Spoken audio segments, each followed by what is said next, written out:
everybody, and welcome back to Tenza Motorsports. Today, pretty exciting product. We're going to be doing a dash cam. Now this is a front and rear dash cam, but it is in one unit. There is not two separate cameras. We're going to be unboxing and installing this. This is a Lamtto unit. This is the DC22, and as always, we'll have this linked down in the description below. But before we get into unboxing this, make sure you are subscribed to the channel. Like if you enjoy this type of content. Also make sure to check us out on Instagram, Tenza_Motorsports. Link to everything down in the description. So this Lamtto unit here is making some pretty decent claims, and we're going to be trying out a few of them. This is the DC22. I'll go over a few things here on the back. 4G LTE live view and GPS tracking. Radar plus G-sensor parking spots, two-way voice call, event upload to cloud, and 24/7 OBD powered protection. I'm gonna go over one thing before we unbox this. This uses your OBD2 port to get its power. There's an upside and a downside to that.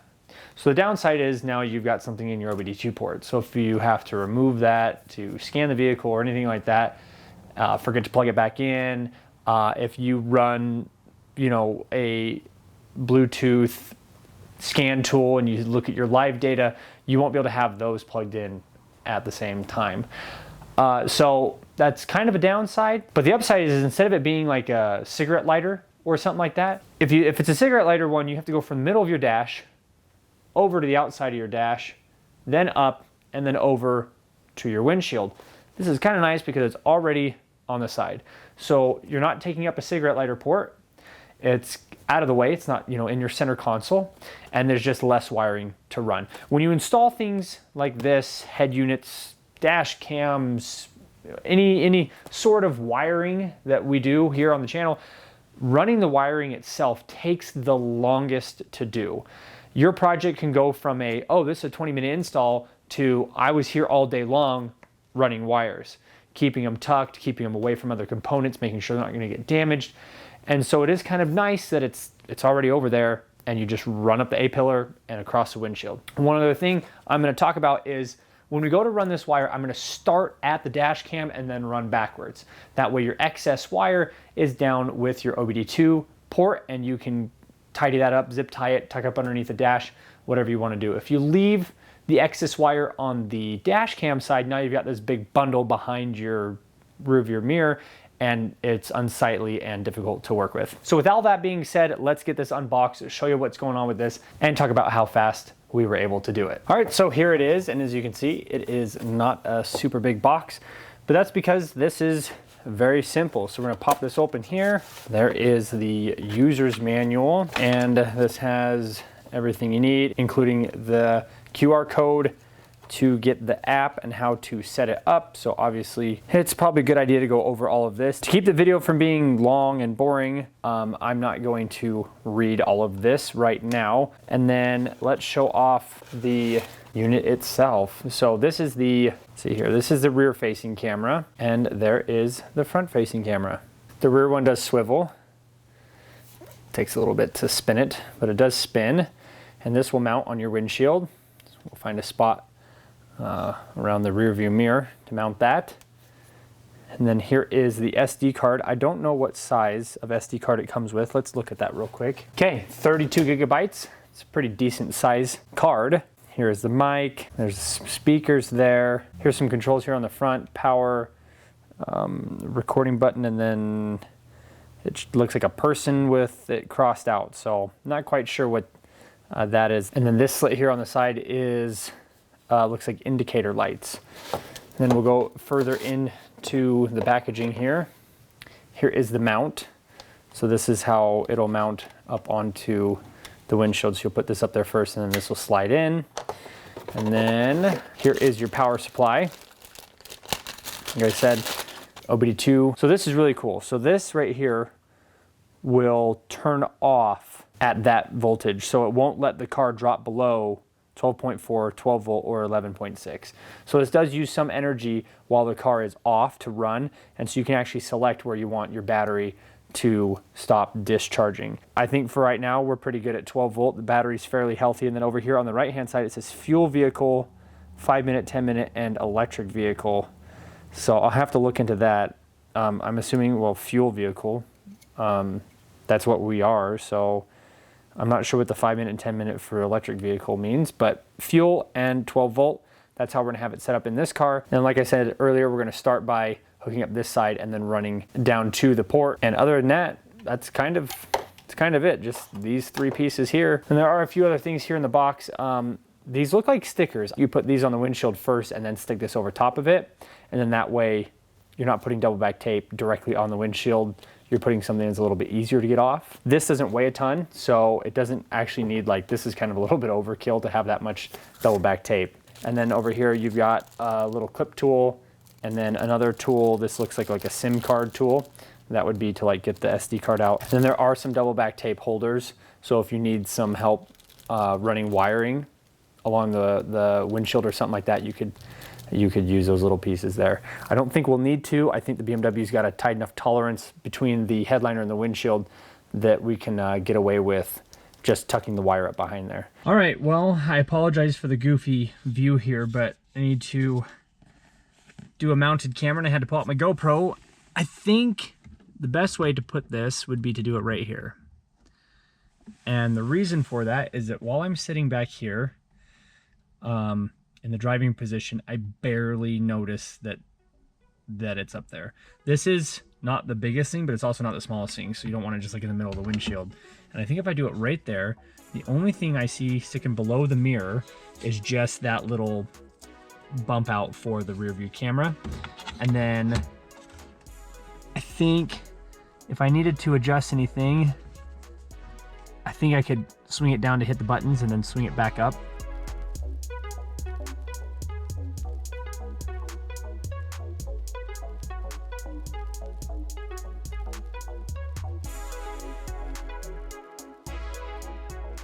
All right, so I've got the wiring ran across here, and then I'm gonna jump this.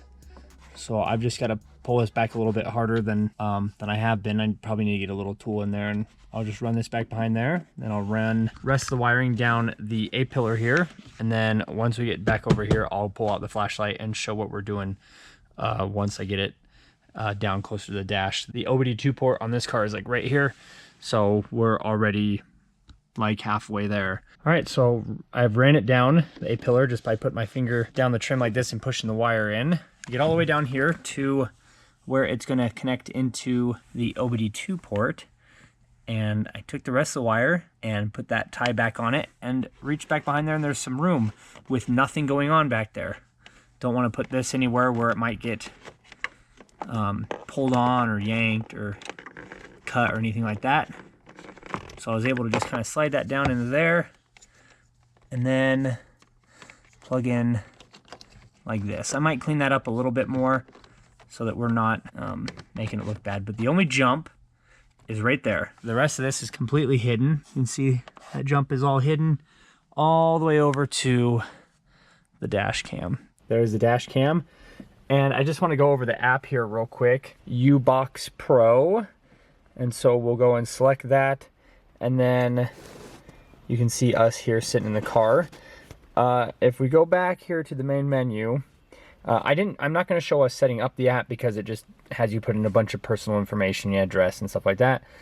But once you get it set up, it's really not that difficult to run. Go over here to the icon for the, sorry, this is it's kind of hard to record a screen, but you go over here to the onboard memory here, and you can start seeing, so there's us sitting there talking, and here's all of the activity. So there's some that I had recorded because I wanted to see what it looked like on camera. Vibration event. So I actually came over to the camera and then tapped it with my finger, and that would be like if it's parked and somebody hits your car, it'll actually grab that and hold on to it. So even though it didn't see something front or back, if it gets a vibration, if it feels something hit the car, it will document that. I actually, I think it did this twice. I actually came over and I hit the hood of the car, and I wonder if it caught that. So there's me walking around the garage. Okay, so it actually, you see how I hit the hood there? It actually caught that. And it says vibration event there. If it didn't say vibration event, I would have just thought that maybe it got, caught me walking around. And the dash cam actually caught that. And then obviously it records every time it sees movement. All right, so I wanna go over the app just a little bit more here before we start driving. This button right here, the camera, takes a captured shot of what's going on up here and saves it to your camera roll. This right here does the same thing with video. This is like a live mic. So if you were to check in on your car using the data from the camera's subscription, you click that and you can actually listen to what the mic is picking up in the dash cam. There's a mute button, and then again, there is SD card data and footage that it's being held onto. All right, so I've had some time to play with the dash cam, and I am learning as I go along. The reason I do a lot of my reviews like this is because I want to learn alongside you guys. I don't want to be like this scripted, they sent me this and I'm gonna do this review and wow, look how fantastic it is. I don't want to be like that. I've got a few bullet points I want to hit, but I don't like have a script. I'm not sitting here trying to shill for different companies. I'm just reviewing the product, super honest, very little research, very little like digging and background. I want to learn alongside as we open this up. I'm seeing it the same time you guys are, you know, on camera. And I learned a lot about this over the last, it's been about a week since I put this in, and I absolutely love this. It's great. I want to talk about the data plans that this has.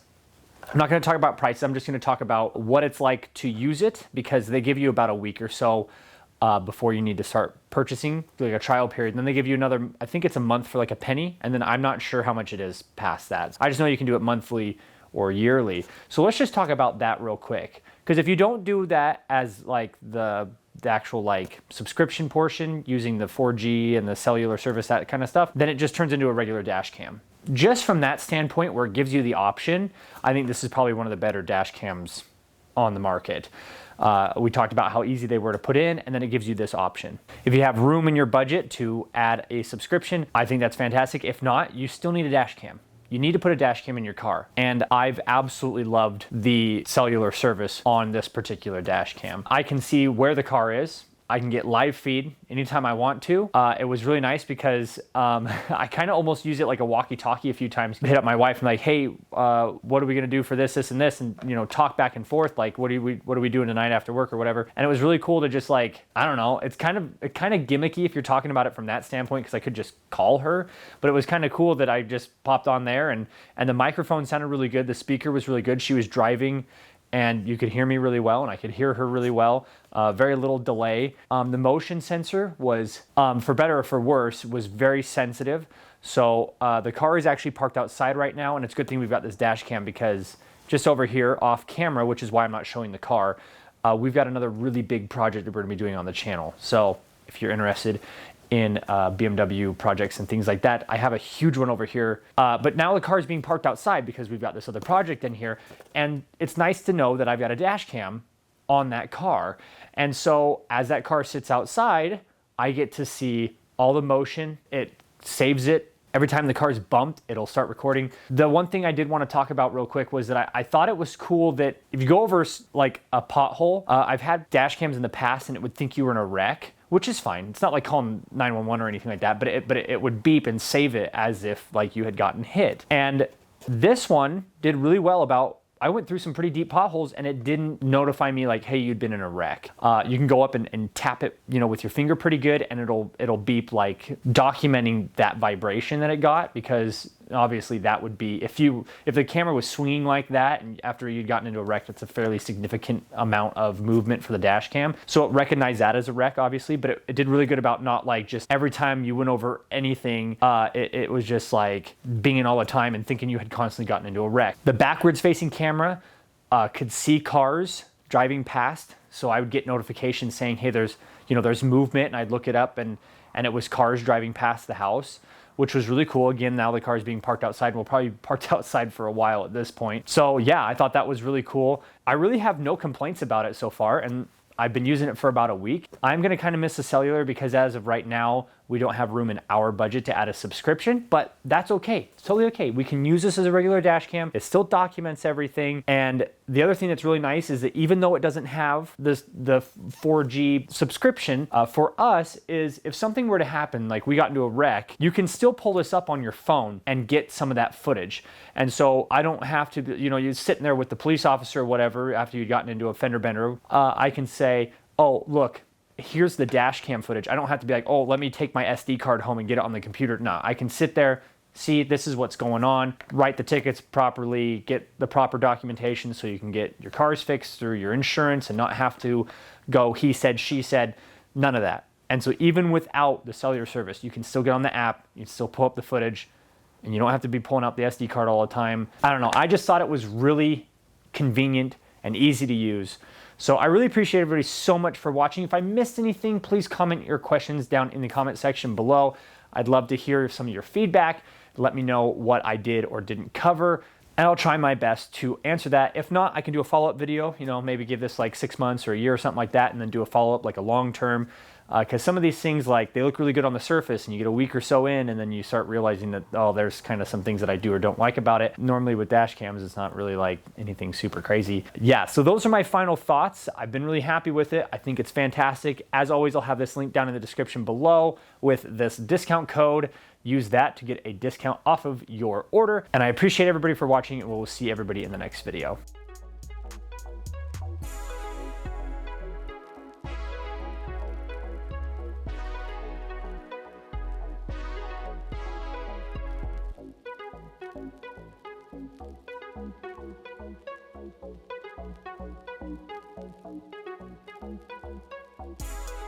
Bam!